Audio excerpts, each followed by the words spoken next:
lebo teraz spoločne o chvíľu vyhlásime najlepšieho českého futsalistu. Futsal je dynamický šport, ktorý je logicky nezávislý na počasí a jeho obľúba rastie aj u nás na Slovensku. Musím pochváliť našich chlapcov, lebo Slovensko bolo na poslednom Eure vo štvrťfinále.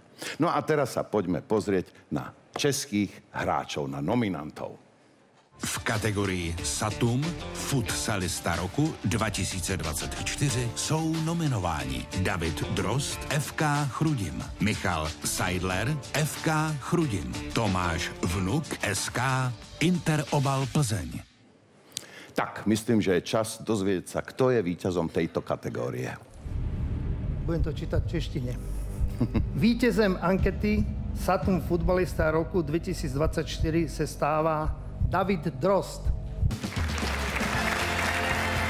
No a cenu víťazovi, teda Satum Futsalistovi roka odovzdá za partnera tejto kategórie spoločnosti Satum jej zástupca pán Jiří Havrlan. David, gratulujem.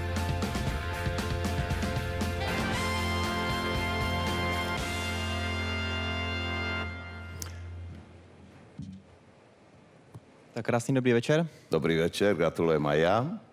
Chcete něco povedať príjemné? Asi na úvod bych chtěl jenom poděkovat všem, kdo se na tomhle úspěchu podíleli. Děkuju za hlasy a hlavně děkuju rodině, že mě podporuje a to je teďka nejvíc. Mňa by zaujímalo, že čo sa to tam u vás v Chrudimi deje, lebo ja tu mám takú informáciu, že v základnej časti aktuálneho ročníka ste stratili zatiaľ iba jeden bod nejaké remíze, ale inak, že všetko vyhrávate. Čo sa tam deje v Chrudimi? Vy ste na najlepšej ceste do nášho programu Zázraky přírody. No, to úplně ne, ale přece jenom v té futsalové soutěži není až tak velká konkurence jako třeba ve fotbale.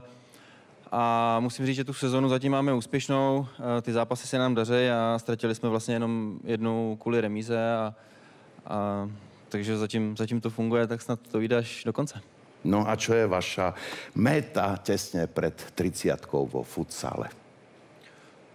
Tak já musím říct, že před pár dny jsem si jednu takovou metu splnil, že jsme postoupili na Euro po 10 letech, takže to je velký úspěch a hrozně se těším, nebo doufám, že si tam za rok zahraju.